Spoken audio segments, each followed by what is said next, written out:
Les palais Capo di Ferro représentent un cas unique à Rome.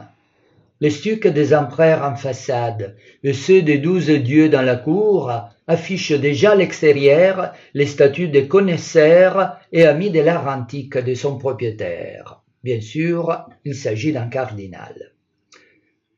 Rentrez dans la cour et ne vous arrêtez pas, le nez collé contre la vitre, pour essayer d'apercevoir la célèbre perspective de Borromini. Vous pouvez rentrer dans les palais.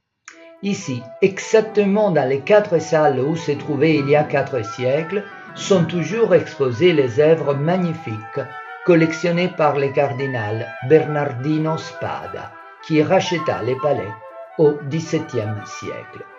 C'est lui qui nous reçoit dans la première salle, peint par Guido Reni. Il était de bonne famille, aimable, habile et beau par-dessus. Je le soupçonne d'avoir été juste un tantinet pédant, avec sa correspondance scrupuleusement classée à l'arrière-plan. Reni a représenté Bernardino quand il était légat du pape, c'est-à-dire son représentant à Bologne. Il est en train d'écrire au somme pontife quand il s'arrête pour nous regarder. Le format très grand, les contextes qui expriment ses hautes fonctions, le rideau qui les magnifie, tout dit ici qu'il s'agit d'un tableau officiel, de parade. Guido Reni évite la pourpre, couleur du sang, et lui préfère un rose moins éclatant mais plus précieux. La palette restreinte contribue à l'élégance suprême de ses portraits. Que du rose et du blanc, couleurs qui s'assombrissent quand elles ont le malheur de s'éloigner du cardinal, à l'arrière-plan. Vous aurez sûrement remarqué combien c'est souhaitable pour un cardinal habillé de rose d'avoir les yeux bleus.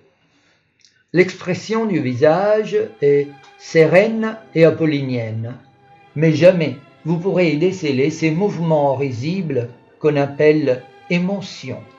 Ne cherchez pas en profondeur, parce que les abîmes n'intéressent pas Guido Reni.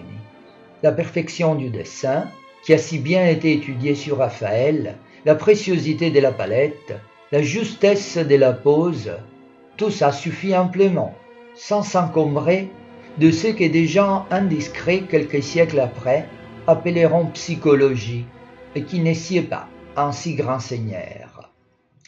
J'aime beaucoup ce portrait, parce que le classicisme de Reni réussit à créer ici un monde supérieur, d'ordre et d'élégance, où la beauté remplace les sentiments.